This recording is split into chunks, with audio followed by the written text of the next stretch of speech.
अभी हम पढ़ने जा रहे हैं 14 प्रिंसिपल ऑफ मैनेजमेंट। ये प्रिंसिपल को समझने के पहले मैं आपको इतना समझा देता हूँ कि ये प्रिंसिपल को आप इस तरीके से समझो कि आप बिजनेस करने जा रहे हो और हेनरी फ्योल सर ने आपको 14 तरीके दिए हैं जिससे आप अपने बिजनेस को अच्छे से चला सकते हो। समझे मैंने क्या बोला? आप इनको इस तरीके से मत पढ़ो कि आपको 14 प्रिंसिपल्स ऑफ मैनेजमेंट याद करना है और एग्जाम में लिखना है। आप इस तरीके से पढ़ो कि हेनरी फ्योल सर आपको बिजनेस करने के 14 तरीके सिखा रहे हैं। क्या है पहला topic? Division of work. Division of work को समझने के लिए यहाँ पे समझो, मैं आपको एक इजी सा एग्जांपल देता हूँ कि आपके बिजनेस के अंदर लेवल्स होते हैं। क्या होते हैं? लेवल। एक हो गया आपका टॉप लेवल, एक हो गया आपका मिडिल लेवल और एक हो गया आपका बॉटम लेवल। ये तीन क्या हो गए? लेवल्स हो गए। आप इनको डिविजन्स बोल सकते हो। ये तीन क्या हो गए? बिजनेस के डिविजन्स हो गए। क्या हो गए? डिविजन्स हो गए। अब यहाँ पे बात को समझना, इनका काम क्या होगा? डिसीजन लेना। इनका काम क्या होगा? वो डिसीजन के ऊपर प्लानिंग करके देना। इनका काम क्या होगा? इस डिसीजन को इंप्लीमेंट करना। क्लियर है क्या हुआ? उन्होंने क्या बोला कि काम को बांट दो, तो हम लोग ने कैसे बांटा कि एक का काम हो गया डिसीजन लेना, एक का काम हो गया प्लानिंग करना और एक का काम हो गया उसको इंप्लीमेंट करना, जिसको हम लोग इस तरीके से देख रहे हैं। इसको क्या बोला गया? Division of work. अब यहाँ पे बात को समझना, हमको बिजनेस करना होता है तो कोई सामान खरीद के लाएगा, उसको क्या बोलेंगे? परचेस। कोई उसको बनाएगा जिसको हम लोग क्या बोलेंगे? प्रोडक्शन। कोई क्या करेगा? उसको बेचेगा जिसको हम लोग क्या बोलेंगे? सेल्स। अब ये डिवीजन ऑफ वर्क आपको एक चीज लाके देता है, क्या बोलते हैं उसको हम लोग? स्पेशलाइजेशन। क्या बोलते हैं? स्पेशलाइजेशन। जिसको बनाने का काम आता है वो क्या बनेगा? Production manager. जिसको बेचने का काम आता है वो क्या बनेगा? Sales manager. तो ये क्या हो रहा है? आपका एक पर्टिकुलर फील्ड में स्पेशलाइज हो रहा है। तो डिवीजन ऑफ वर्क से हमको क्या मिलता है? स्पेशलाइजेशन। जो काम जिसको आता है उन्हीं से वो काम करवाओ तो वो उसमें क्या होगा? स्पेशलाइज होगा। क्यों करें हम लोग ये सब? ताकि प्रोडक्टिविटी बढ़ सके। क्या बढ़ सके? प्रोडक्टिविटी। प्रोडक्टिविटी मतलब जिसको बनाने का काम आता है, आप उसको बेचने का काम दोगे तो वो अच्छे से नहीं कर पाएगा। जिसको जो काम आता है अगर उसको वो काम दोगे तो आपका काम क्या होगा? ज्यादा होगा, जिसको हम लोग क्या बोलते हैं टेक्निकल वर्ड में? प्रोडक्टिविटी बोलते हैं। क्लियर है? डिवीजन ऑफ वर्क क्या होता है? अमन समझा? डिवीजन ऑफ वर्क का मतलब है कि काम बांट देना। हम लोग बिजनेस में कैसे काम बांटते हैं? लेवल्स बना के, टॉप लेवल, मिडिल लेवल और बॉटम लेवल। बेसिक से एक एग्जांपल देगा, जिसको खरीदने का काम आता है वो खरीदेगा, जिसको बनाने का काम आता है वो बनाएगा, जिसको बेचने का काम आता है वो बेचेगा। ये क्या हो गया? स्पेशलाइजेशन हो गया। ये सबसे होता क्या है? कंपनी की प्रोडक्टिविटी बढ़ती है। प्रोडक्टिविटी बढ़ेगी तो क्या होगा? प्रॉफिट में इंक्रीज होगा। लिख लो चलो। अब हेनरी फ्योल ने दूसरा प्रिंसिपल या दूसरा तरीका क्या बोला हमको, उसको देख लेते हैं। यहाँ पे लिखा है ऑथोरिटी एंड रिस्पॉन्सिबिलिटी, है ना? अब यहाँ पे सिंपल सी भाषा में आपको समझाने के लिए मैं लिख देता हूँ। ऑथोरिटी का मतलब है पावर और रिस्पॉन्सिबिलिटी का मतलब है टू प्रोवाइड वर्क। बिजनेस के अंदर इतना ही समझो। ऑथोरिटी का मतलब क्या है? पावर। रिस्पॉन्सिबिलिटी का मतलब क्या है? To provide work. एग्जाम्पल देता हूँ, यहाँ पे आपको क्या करना है? सेल्स। क्या करना है? सेल्स। सेल्स आपका क्या है? रिस्पॉन्सिबिलिटी है, काम है आपका। सेल्स क्या है? आपका काम है। इसके लिए आपको पावर क्या देनी पड़ेगी? आपको सेल्स मैनेजर बनाना पड़ेगा। क्यों? क्योंकि आप सेल्स से रिलेटेड सारे डिसीजंस ले सको। क्लियर है? बिजनेस के अंदर ऑथोरिटी एंड रिस्पॉन्सिबिलिटी क्या है? ऑथोरिटी का मतलब पावर, रिस्पॉन्सिबिलिटी का मतलब काम। आपका काम क्या था? सेल्स करना। उसके लिए आपको क्या पावर मिलेगी? सेल्स मैनेजर की। सारे सेल्स के डिसीजंस आप ले सको। उन्होंने क्या बोला कि जिसको आप पावर दे रहे हो उसकी कुछ चीजें चेक करो तब उसको पावर दो। तो उन्होंने पहला बोला कि उस इंसान की क्या चेक करो? नॉलेज चेक करो। क्या चेक करो? नॉलेज। फिर उन्होंने बोला कि उस इंसान का एक्सपीरियंस चेक करो। फिर उन्होंने बोला कि उस इंसान का क्वालिफिकेशन चेक करो। एक और चीज, उस इंसान को जब आप पावर दे रहे हो तो उसकी मैच्योरिटी भी चेक करो कि वो कितना मैच्योर है उस पोजीशन के लिए। मतलब आपका तीसरा हेनरी फ्योल का प्रिंसिपल क्या है? डिसिप्लिन, है ना? अब डिसिप्लिन क्या होता है मैं उसको बेसिकली आपको क्लियर कर देता हूं, क्योंकि ये तभी आपको समझ में आएगा। सपोज करो ट्रैफिक रूल्स है। क्या है? Traffic rules. ट्रैफिक रूल्स मतलब क्या? अगर सिग्नल आपका जो है वो रेड होगा तो आपको गाड़ी क्या करनी है? स्टॉप करनी है।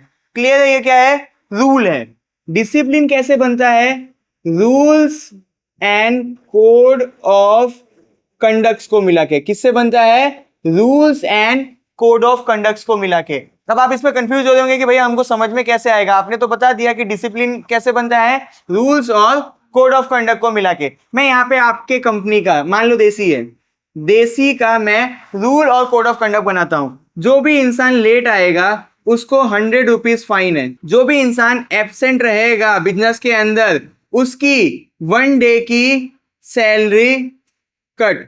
फिर मैंने बोला जो भी इंसान अगर आलसपन करेगा यानी कि वो कोऑर्डिनेशन नहीं दिखाएगा और उसकी वजह से टीम को कोई नुकसान हुआ तो उसका प्रमोशन रोक दिया जाएगा, और जो भी एक्स्ट्रा वर्क होगा वो इंसान रुकेगा और एक्स्ट्रा टाइम में काम करके उस टीम को वापस आगे लेके जाएगा।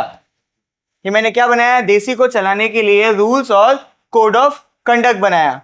और इसी को क्या बोल देंगे हम लोग, बिजनेस का डिसिप्लिन। बिजनेस का डिसिप्लिन का मतलब ये नहीं है कि जो एम्प्लॉय लेट आया वहां पे मैनेजर बैठ के चलो केबिन में आ 2 सपाटे मारा उसके, ये नहीं हो सकता बिजनेस में। तो बिजनेस में इस तरीके के रूल्स को हम लोग क्या बोलते हैं, डिसिप्लिन बोलते हैं। जब इस तरीके का डिसिप्लिन है ना बिजनेस के अंदर तो क्या होगा पता है, एक ओनर के लिए और एक मैनेजर के लिए बिजनेस को मैनेज करना, सुपरवाइज करना और कंट्रोल करना क्या हो जाएगा, इजी हो जाएगा। कोई इंसान लेट आया, आप मैनेजर को गाली गलौज नहीं करना है, क्या है आपका रूल, 100 रुपए काट लो। कोई इंसान छुट्टी पे है, फोन करके गाली नहीं देना है, क्या है, मत आओ, 1 दिन की आपकी सैलरी कट गई। आप जब पूरी टीम काम कर रही थी, आप फोन चला के रील देख रहे थे, है ना, कोई दिक्कत नहीं है, टीम का काम तो फेल होने दो। अगर आप उसके अंदर पकड़े गए तो क्या होगा, आपसे सारा काम करवाएंगे। बिजनेस के अंदर डिसिप्लिन है जिससे बिजनेस क्या हुआ, इजीली कंट्रोल में आ गया मैनेजर के और ओनर के।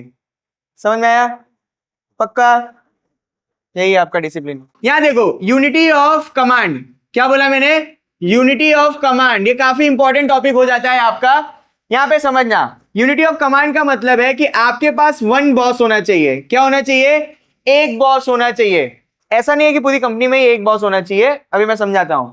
एक ही बॉस है जो आपको ऑर्डर देगा और आपका जो काम है वो सबमिशन लेगा उसका, यानी जो भी आप काम सबमिट करोगे वो भी इसी बॉस को करोगे। समझ आया क्या बोला, यूनिटी ऑफ कमांड का मतलब होता है कि आपके पास एक ही बॉस होना चाहिए, उसी से आप ऑर्डर लोगे और उसी को जाके अपना काम सबमिट करोगे। अगर ऐसा नहीं होगा तो क्या होगा, कंफ्यूजन क्रिएट होगा। अब उसका एग्जांपल समझो, सपोज करो घर में, है ना, सपोज करो घर में मम्मी ने बोला जा चीनी लेके आ जा, बट पापा ने हमको बोला क्या, चीनी नहीं लेने जाना है। क्यों, क्योंकि मैं डीमार्ट जाऊंगा तो वहां से लेके आ जाऊंगा। आपको ऑर्डर देने वाले 2 लोग हो गए, 2 बॉस हो गए ना। मम्मी ने क्या बोला, दुकान से जाके चीनी ले आ, बट पापा किस जिद पे अड़े पड़े हैं कि मैं डीमार्ट जाऊंगा तो वहां से ज्यादा लेके आ जाऊंगा तो पैसा बचेगा। आपके पास 2 बॉस हो गए, आप कंफ्यूज हो गए, मैं किसकी बात मानूं, पापा की मानूं कि मम्मी की मानूं। समझ आया, यही है आपका unity of command, unity of direction. अभी देखो इसके लिए ना मैं आपको सीधा एग्जांपल से समझाता हूं। यहां पे देखना, एक कंपनी है जिसको आप जानते हो, एप्पल। कौन सी कंपनी का नाम लिया मैंने, एप्पल। एप्पल के 2 प्रोडक्ट हैं, एक है उसका आईफोन और एक है उसका लैपटॉप। ये वो लोग का प्रोजेक्ट 1 हो गया। क्या हो गया, प्रोजेक्ट 1। ये हो गया वो लोग का प्रोजेक्ट 2। इस प्रोजेक्ट के लिए 1 मैनेजर, क्या हुआ, 1 मैनेजर। इसके लिए 1 मैनेजर। क्लियर है क्या बोल रहा हूं, आईफोन बेचने वाले का 1 मैनेजर, लैपटॉप बेचने वाले का 1 मैनेजर। इनका ऑब्जेक्टिव क्या होगा, आईफोन को सेल करना या बनाना, कुछ भी अपने ले सकते हैं। इनका ऑब्जेक्टिव क्या होगा, लैपटॉप को बनाना या फिर सेल करना। ये यूनिटी ऑफ डायरेक्शन आपको ये बोल रहा है कि आपको एक टाइम पे 1 गोल के ऊपर फोकस करना चाहिए। किसके ऊपर फोकस करना चाहिए, 1 गोल के ऊपर। जो पूरी आपकी टीम है वो इसी गोल को अचीव करने के लिए काम करेगी। भले आपके कंपनी क्या बेच रही है, आईफोन भी बेच रही है, लैपटॉप भी बेच रही है, बट इस प्रोजेक्ट का 1 मैनेजर होना चाहिए। ये जो सारी टीम है वो इसी को बेचने में लगी होनी चाहिए। यूनिटी ऑफ डायरेक्शन का मतलब 1 मैनेजर, 1 गोल, सारे मिलके उसी को अचीव करेंगे। समझे। अभी जो छठा प्रिंसिपल है उसका नाम देखो कितना बड़ा है, क्या लिखा है, subordination of individual interest to the general interest. इतना बड़ा नाम देखे ऐसा लगता है कि पूरा 8 मार्क्स का क्वेश्चन है ना, बट है बहुत सिंपल सा। देखो सपोज करो यहाँ पे एक बात बोली गई है, जनरल इंटरेस्ट। क्या बोली गई है, जनरल इंटरेस्ट। मैं यहाँ लिख देता हूँ आपके लिए, क्या लिखा मैंने, जनरल इंटरेस्ट। इसके सामने मैं लिख देता हूँ पर्सनल इंटरेस्ट। देखो जब आप बिजनेस करोगे ना तो एक बिजनेस का ऑब्जेक्टिव होता है, अब बिजनेस करोगे तो एक बिजनेस का ऑब्जेक्टिव होता है, और आप पर्सनल इंटरेस्ट मतलब कि हर एम्प्लॉय का भी तो एक इंटरेस्ट होगा। आप कहीं पे जॉब करने जा रहे होगे तो आपका भी कोई इंटरेस्ट होगा और उस बिजनेस का भी कोई इंटरेस्ट होगा। बिजनेस के इंटरेस्ट को हम लोग क्या बोलेंगे, जनरल इंटरेस्ट। क्यों, क्योंकि आप उस बिजनेस के अंदर गए हो तो सब लोग उस बिजनेस का ही इंटरेस्ट पूरा करने गए हैं। एक बिजनेस के अंदर 10 एम्प्लॉय हैं, वो 10 एम्प्लॉय का अपना अलग अलग इंटरेस्ट हो सकता है, बट उनका सेम इंटरेस्ट क्या होगा, बिजनेस को कैसे आगे लेके जाएं। तो उसको हम लोग क्या बोल देंगे, जनरल इंटरेस्ट या बिजनेस ऑब्जेक्टिव। समझ में आया? आप एक कंपनी में जाओगे, उस कंपनी में 10 लोग काम कर रहे हैं, आपका सोच अलग होगा या आपकी इंटरेस्ट अलग होगी, बाकी 9 लोगों का इंटरेस्ट अलग होगा, है ना। बट वहां पे एक सेम इंटरेस्ट भी होगा, किस चीज का, बिजनेस को आगे लेके जाना है। ये तो सबका सेम इंटरेस्ट होगा ना, उस इंटरेस्ट को हम लोग क्या बोलते हैं, जनरल इंटरेस्ट। क्लियर है? जो बिजनेस का इंटरेस्ट है उसको क्या बोलते हैं हम लोग, जनरल इंटरेस्ट। जो हमारा पर्सनल इंटरेस्ट होगा उसको हम लोग बोल रहे हैं एक एम्प्लॉय का इंटरेस्ट। अब इसको समझाता हूं एग्जाम्पल से। सपोज करो देसी एजुकेशन है, क्या है, देसी एजुकेशन। देसी एजुकेशन 10 अगस्त को अपने नोट्स का एग्जीबिशन रख रहा है। क्या रख रहा है, एग्जीबिशन रख रहा है।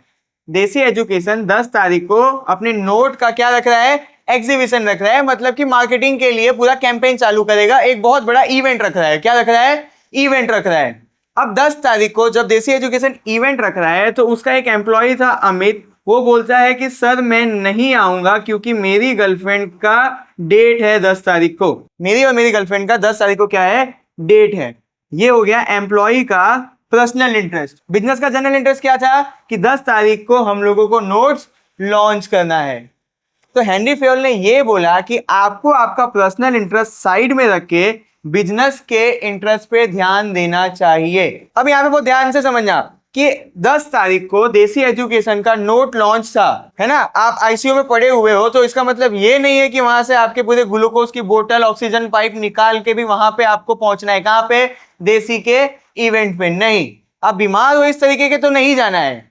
जो चीज मैनेज हो सकती है उस इंटरेस्ट को साइड रख दो और बिजनेस के इंटरेस्ट को आगे रखो। आप अपनी गर्लफ्रेंड का डेट कैंसिल कर सकते हो, वो डेट कैंसिल करो, बिजनेस के इवेंट पे पहुंचो। इसी को हम लोग क्या बोल देंगे, subordination of individual interest to the general interest. Clear है? अब ये प्रिंसिपल को अगर अप्लाई कर रहे हो बिजनेस में, उससे एक बिजनेस का, एक मैनेजर का कैसे फायदा होगा। सबसे पहले तो डिसिप्लिन मेंटेन रहा अपने आप कि सारे लोग आ रहे हैं काम पे। दूसरा जो फायदा होगा वो क्या फायदा होगा कि टीम वर्क दिख रही है, कि कुछ भी हो जाए हमको बिजनेस को आगे लेके जाना है, टीम वर्क भी दिखा।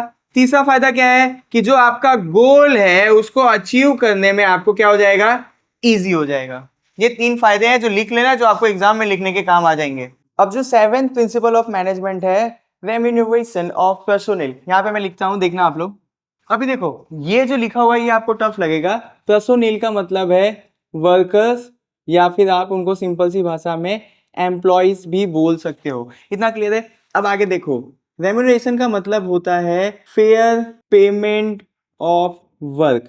रेम्यूनरेशन का मतलब क्या होता है, फेयर पेमेंट ऑफ वर्क, सही काम का सही दाम मिलना चाहिए। ये प्रिंसिपल्स हमें यही सिखाता है कि जो भी आपके एम्प्लॉय काम कर रहे हैं उनकी एबिलिटी के अकॉर्डिंग उनको पे करो। इसी प्रिंसिपल को बोला जाता है रेम्यूनरेशन ऑफ पर्सोनेल। अब यहाँ पे देखना, आप उनको रेम्यूनरेशन यानी पैसा किस फॉर्म में देते हो, या तो आप उनको वेजेस दे रहे हो, या तो सैलरीज दे रहे हो, या वो अगर अच्छा काम करेंगे तो उनको दिया जाएगा बोनस। क्या दिया जाएगा, बोनस। ठीक है?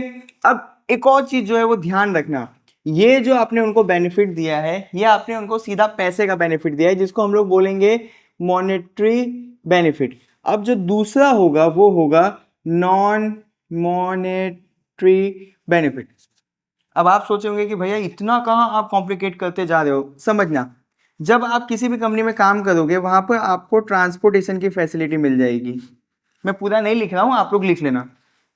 वहां पे आपको कैंटीन की फैसिलिटी मिल जाएगी। आप बीमार पड़ोगे तो आपके दवाइयों का भी पैसा भर दिया जाएगा, यानी मेडिकल बिल भी भर दिया जाएगा। और बहुत ज़्यादा ऐसा चांस होगा कि अगर आप लीव ले रहे हो तो भी आपको क्या होगा, पेमेंट मिल जाएगा। इन सारी चीज़ों को हम बोलेंगे नॉन मॉनेटरी बेनिफिट। और ये भी आपका किसके अंदर आता है, रेम्यूनरेशन ऑफ पर्सोनेल के अंदर आता है।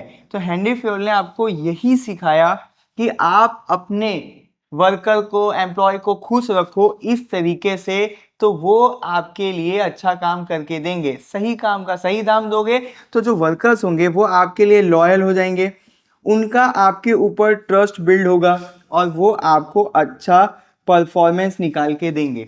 अब समझना, अगर उनको पैसे की जरूरत है, आप उनको अच्छा पैसा दे रहे हो, वो बीमार पड़े, उनके मेडिकल का बिल आप भर के दे रहे हो, तो आपका एम्प्लॉय आपके लिए लॉयल हो जाएगा, आप पे ट्रस्ट करेगा कि यार कुछ भी होता है तो हमारी कंपनी हमारे लिए खड़ी है ना। जब ये दोनों चीजें एक एम्प्लॉय के मन में आ जाएगी तो वो आपको बेस्ट परफॉर्मेंस निकाल के देगा। तो ये था आपका रेम्यूनरेशन ऑफ पर्सोनेल। चलो अब लिख लो। अब हमारा है 8वां प्रिंसिपल, सेंट्रलाइजेशन। तो हेनरी फ्योल सर ने हमें सेंट्रलाइजेशन में क्या समझाया है, पहले उसको समझो। सेंट्रलाइजेशन का मतलब होता है कि जो भी पावर है, कौन सा पावर, डिसीजन लेने का पावर, और बिजनेस का जो भी कंट्रोल है वो किसके पास होता है, वो होता है टॉप के पास, यानी टॉप लेवल मैनेजमेंट के पास। बिजनेस चलाने का पावर, बिजनेस को कंट्रोल करने का पावर टॉप लेवल के पास होता है। बाकी जो अदर लेवल होंगे वो इन सारी चीजों को फॉलो करेंगे। इसी प्रिंसिपल को हम लोग बोलते हैं सेंट्रलाइजेशन। समझाया सेंट्रलाइजेशन क्या है? अब इसको मैं आपको स्कूल के एग्जांपल से समझाता हूं। सपोज करो आपका स्कूल है, स्कूल के अंदर स्कूल की फीस कितनी होगी, साथ साथ में कब कब हॉलीडे होना चाहिए, उसके साथ साथ में बच्चों की एग्जाम कब होगी और कैसे होगी, ये सारा डिसीजन जो है वो कौन लेते हैं, ट्रस्टी लोग लेते हैं। किसके साथ बैठ के लेते हैं, प्रिंसिपल मैडम के साथ बैठ के लेते हैं। बाकी जो हमारे टीचर्स हो गए वो क्या करते हैं, इन सारी चीजों को फॉलो करते हैं। तो ये आपका एक प्रैक्टिकल एग्जांपल है आपके आसपास सेंट्रलाइजेशन का। तो हेनरी फ्योल सर ने हमको ये समझाया कि जब किसी का भी छोटा बिजनेस हो तो उसके अंदर सेंट्रलाइजेशन के प्रिंसिपल को यूज करो। एक ही आदमी होगा, वही बिजनेस के सारे डिसीजंस ले रहा होगा और वही बिजनेस को कंट्रोल कर रहा होगा, तो आपका बिजनेस अच्छे से चलेगा। अब जो 9th प्रिंसिपल हमको हेनरी फ्योल सर ने सिखाया वो है स्केलर या स्केलर चेन। अब ये क्या होता है उसको समझो।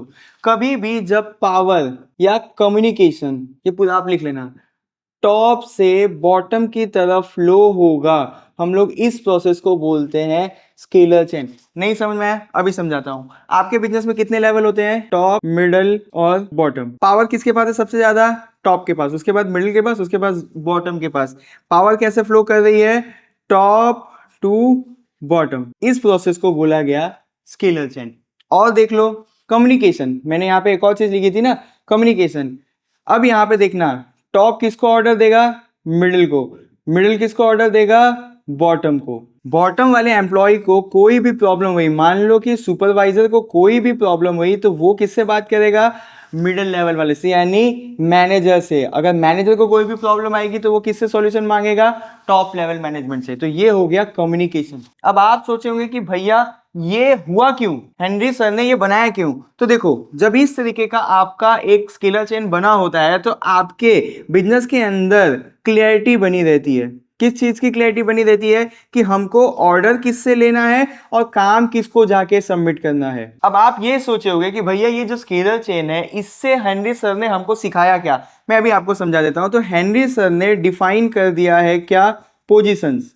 क्या डिफाइन किया, पोजीशन। यहाँ पे हेनरी सर ने हमको क्लैरिटी दे दी है। किस चीज की क्लैरिटी दे दी है, कि भैया आपको अब पता होगा कि आपको किससे ऑर्डर लेना है और किसको जाके अपना काम सबमिट करना है। उन्होंने हमको इस बात की क्लैरिटी दे दी। कैसे, जब उन्होंने स्केलर चेन का पूरा सीक्वेंस बना के हमको दे दिया। अब हमको मालूम है कि हमको ऑर्डर किससे लेना है, टॉप लेवल से, और काम किसको जाके सबमिट करना है, टॉप लेवल को। तो ये प्रिंसिपल हमें इन चीजों की क्लैरिटी देता है जिससे हम अपने बिजनेस को बहुत ही स्मूथली चला। अब जो 10वां प्रिंसिपल है उसको आप सुनोगे तो आपको लगेगा कि ये कुछ और है, बट ये होगा कुछ और। समझाता हूं। आपका जो 10वां प्रिंसिपल है वो है ऑर्डर। क्या है 10वां प्रिंसिपल, ऑर्डर। अभी आपको ऐसा लग रहा होगा कि हेनरी फ्योल सर ने हमको ये सिखाया होगा कि ओए छोटे चल जा चाय लेके आ, ओए चल जा मेरी गर्लफ्रेंड को छोड़ के आ, इस तरीके के ऑर्डर देना हमको सिखाया होगा। ऐसा नहीं है। हेनरी फ्योल सर ने इस प्रिंसिपल में, ऑर्डर वाले प्रिंसिपल में हमको सिखाया हर चीज की, हर किसी की एक प्रॉपर प्लेस होनी चाहिए। याद कर लो मेरे साथ, ऑर्डर वाला जो प्रिंसिपल है आपको क्या सिखा रहा है, proper place of everything and everyone. इसको एग्जांपल से समझाता हूं। कि बिजनेस के अंदर दो चीज होती है, एक होता है नॉन लिविंग थिंग्स, एक होगा living thing. Non living thing में क्या आ जाएगा आपका इक्विपमेंट्स, और लिविंग थिंग में क्या आ जाएगा आपका ह्यूमन। इतना क्लियर है? आगे देखो इक्विपमेंट। अब हमको हेनरी सर ने ये बोला कि जो भी आपके पास इक्विपमेंट है उनको आप प्रॉपर तरीके से अरेंज करो। अब अरेंज करने का मतलब क्या है, सपोज करो कंपनी के अंदर बहुत सारे टूल्स हैं, उन टूल्स के ऊपर आप क्या करो, लेबल लगा दो। क्या लगा दो? लेबल लगा दो। और उन टूल को एक टेबल्स के अंदर रख दो, उस टेबल के ऊपर भी एक लेबल लगा दो, जिससे क्या होगा, सबको पता चल जाएगा कि कौन सा सामान किस टेबल के अंदर रखा हुआ है। सपोज करो हम लोग को रोज मशीन को मेंटेन करना पड़ता है, तो मशीन बनाने के जो टूल हैं उन टूल के ऊपर एक लेबल लगा दो, और वो टूल को आप जिस भी बॉक्स में रख रहे हो या जिस भी कबोर्ड में रख रहे हो उस कबोर्ड पे भी एक लेबल लगा दो कि ये टूल इस कबोर्ड में रखा हुआ है। इसको हमने क्या बोल दिया कि आपके जो भी नॉन लिविंग थिंग है, यानी जो भी इक्विपमेंट है, जो भी मटेरियल है, उसको मैनेज करके रखो। तो ये वाला हो गया कि एवरीथिंग को प्रॉपर प्लेस पे डाल दिया। अब देखो ये वाला जो प्रिंसिपल है कि right person at right job, सही इंसान को सही काम में लगाओ। मान लो कि एक आदमी है जो परचेस के अंदर एक्सपर्ट है, मतलब कि उसका टैलेंट है कि कोई भी चीज को सस्ते में खरीद के ले आना। आपने उसको बोला कि भैया जा कैसे भी हमारी कंपनी का सेल्स कर, और वो इंसान बोलेगा यार मुझे तो खरीदना आता है, आप मुझे बेचना क्यों दे रहे हो, तो वो इंसान वो काम प्रॉपर कर नहीं पाएगा। तो हेनरी फ्योल सर ने बोला कि सही इंसान को सही काम दो। ये आपका कौन सा प्रिंसिपल है? ऑर्डर। तो हेनरी फ्योल सर ने हमको ऑर्डर वाले प्रिंसिपल से ये सिखाया कि सही इंसान सही चीजों को सही जगह पे रखोगे तो सारा बिजनेस सही से चले। अभी 11th प्रिंसिपल है आपका इक्वालिटी। मैं इसके अंदर ज्यादा डीप में नहीं जाऊंगा क्योंकि आपको ये इजीली समझ में आ जाएगा। इक्वालिटी का मतलब क्या है कि बिजनेस के अंदर जो भी ओनर्स होंगे या मैनेजर्स होंगे उनको अपने एम्प्लॉय के साथ फेयर ट्रीटमेंट करना होगा। क्या ट्रीट करना होगा? उनको फेयर तरीके से ट्रीट करना होगा। उनके अंदर कोई भी डिस्क्रिमिनेशन नहीं करना होगा। उसके साथ साथ उनको कोई भी प्रॉब्लम आ रही है तो उनको जस्टिस दिलाओ। अब मैं इसको आपको स्कूल का एग्जांपल लेके सिखाता हूं कि स्कूल में हमने ऑब्जर्व किया हुआ है कि टीचर्स बच्चों के साथ भेदभाव करते हैं। ऐसा नहीं करना चाहिए। जो बच्चा अच्छा पढ़ता होगा टीचर्स उसको सर पे बिठा लेते हैं, जो बच्चा खराब पढ़ता है तो टीचर्स उसका मोरल डाउन करते हैं, उसको उल्टा सीधा बोलते हैं। तो इसी तरीके से बिजनेस में भी होता है। तो हेनरी फ्योल सर ने बोल दिया कि भाई बिजनेस के अंदर इक्वालिटी होनी चाहिए एम्प्लॉय के साथ, सबको आप अच्छे से ट्रीट करो, सबके साथ भेदभाव मत करना, और किसी के साथ कुछ भी बुरा हो रहा है तो as a manager as a owner आपका काम है कि उनको इंसाफ दिलाओ। इस छोटी सी बात से सोचो कि एम्प्लॉय के दिमाग पे कितना असर पड़ेगा, और वो एम्प्लॉय आपके बिजनेस के लिए क्या हो जाएगा? लॉयल हो जाएगा। अगर ये सारी चीजें एक एम्प्लॉय को पता रहेगी कि ऐसा होता है इस कंपनी में, तो वो आपके साथ लॉयल हो जाएगा। एक एम्प्लॉय का उस कंपनी के ऊपर ट्रस्ट बिल्ड होगा, साथ साथ में एक कंपनी के अंदर पॉजिटिव एनवायरनमेंट बनेगा। उसके साथ साथ में क्या होगा कि यूनिटी भी रहेगी कंपनी के अंदर। एक छोटा सा भेदभाव ना करके इतनी सारी चीजों का फायदा होता है एक बिजनेस के अंदर। ये बात हमको हेनरी फ्योल सर ने कितने प्यार से समझा दी। अब 12th जो प्रिंसिपल है उसको समझना थोड़ा सा बड़ा सा है लिखने में, स्टेबिलिटी ऑफ पर्सोनेल। मैंने बोला था इसका मतलब हो जाएगा वर्कर्स या फिर एम्प्लॉयज। अब यहाँ पे समझना, स्टेबिलिटी का मतलब होता है, आपको पता है, रुकना। इस प्रिंसिपल को मैं आपके रिलेटेड एग्जांपल देके समझा देता हूँ। सपोज करो एक स्टूडेंट है, वो स्टूडेंट किसी कोचिंग में गया, मान लो कि वो देसी एजुकेशन में आया। जब बच्चा देसी एजुकेशन में आता है तब हम लोग बच्चे को यहाँ पे कंफर्टेबल करते हैं। क्या करते हैं? कंफर्टेबल करते हैं। जब बच्चा यहाँ पे कंफर्टेबल हो जाता है ना, तो धीरे धीरे हम लोग क्या करते हैं? उसका कॉन्फिडेंट बूस्ट करते हैं। फिर बच्चे को हम लोग यहाँ पे सिखाते हैं कि आप यहाँ पे नई नई चीजों को सीखो। अगर कोई भी मिस्टेक आप यहाँ पे कर रहे हो तो हम लोग उसका आपको सॉल्यूशन प्रोवाइड करने की कोशिश करेंगे, ना कि आपको मारेंगे और डांटेंगे। जब एक बच्चे को ये पता चल जाता है कि यहाँ पे मिस्टेक होगी तो यहाँ के टीचर्स उनको सॉल्यूशन प्रोवाइड करेंगे। इससे क्या होता है कि बच्चा क्रिएटिवली काम करना शुरू करता है। कैसे काम करना शुरू करता है? क्रिएटिवली। और उसका परफॉर्मेंस क्या होने लगता है? बूस्ट होने लगता है। अब इसको बिजनेस के अंदर डाल देते हैं। कोई भी एम्प्लॉय जब नए बिजनेस के अंदर जाता है तो आप उसको टाइम दो। क्यों टाइम दो? ताकि वो यहाँ पे कंफर्ट हो सके और उसका कॉन्फिडेंट बूस्ट हो सके। जब एक नए एम्प्लॉय का आपके बिजनेस के अंदर कॉन्फिडेंस बूस्ट होगा और वो जो भी मिस्टेक कर रहा होगा आप उसको सॉल्यूशन दोगे तो उसका बेस्ट परफॉर्मेंस निकल के आएगा। अब जब एक एम्प्लॉय को आप इतना सारा बेनिफिट दोगे तो वो लॉन्ग टर्म तक आपके बिजनेस के अंदर रुकेगा। जब एक एम्प्लॉय लॉन्ग टर्म तक आपके बिजनेस के अंदर रुकेगा तो उसको एक्सपीरियंस हो जाएगा और उसी एक्सपीरियंस का यूज करके कंपनी क्या करेगी, प्रॉफिट बनाएगी। कितनी छोटी सी बात है कि एक इंसान को आप अपने कंपनी में समझो, वो जब आप उसको समझोगे वो आपको समझेगा, वो सिस्टम को समझेगा, फिर वो आपको क्या देगा, प्रॉफिट देगा। ये बात हमको सिखाई किसने, हेनरी फ्योल सर ने। अब जो 13 प्रिंसिपल है ये मेरे को बहुत अच्छा लगता है। ये प्रिंसिपल है इनिशिएटिव। इनिशिएटिव का मतलब है कि आप किसी भी चीज में आगे निकल के आओ। अभी बिजनेस के अंदर क्या होगा कि आपको आपके बिजनेस के अंदर ऐसा एनवायरनमेंट बना के रखना है कि सारे एम्प्लॉय क्या कर सके, डिसीजंस ले सके अपने ओन वर्क का। क्या समझाया हमको हेनरी फ्योल सर ने कि आपको अपने एम्प्लॉयज को इतनी छूट देनी है कि वो अपने काम का डिसीजन ले सके। चलो मैं आपको एक एग्जांपल देता हूं कि देसी एजुकेशन एक कंपनी है और यहाँ पे आ गई विदेशी एजुकेशन। तो देसी एजुकेशन के अंदर हमने बोल के रखा है एम्प्लॉयज को कि आपके रिलेटेड जो भी काम है उसके अंदर आपको जो भी डिसीजंस लेना है आप वो डिसीजन खुद ही ले सकते हो। ये याद रखना मैं जो बोल रहा हूं, आपके रिलेटेड जो काम है उसके अंदर जो भी डिसीजन लेना है वो आप बिंदास ले सकते हो। और विदेशी एजुकेशन जो है वहां पे एम्प्लॉय को ऐसा बोला गया है कि कोई भी प्रॉब्लम आएगा तो सीधा हमारे पास आने का, आपको कोई भी छूट नहीं है डिसीजन लेने का। अब आप मुझे प्रैक्टिकली सोच के बताओ कि ये दोनों कंपनी में जब प्रॉब्लम आएगा तो स्पीड में सॉल्यूशन किस कंपनी में आएगा। आपका दिमाग बोल रहा होगा कि भैया देसी एजुकेशन में आप लोगों ने अपने एम्प्लॉय को छूट दे के रखा है कि कोई भी प्रॉब्लम आता है तो आप उसका सॉल्यूशन का डिसीजन ले सकते हो। तो इस कंपनी के अंदर क्विक सॉल्यूशन आएगा किसी भी प्रॉब्लम का।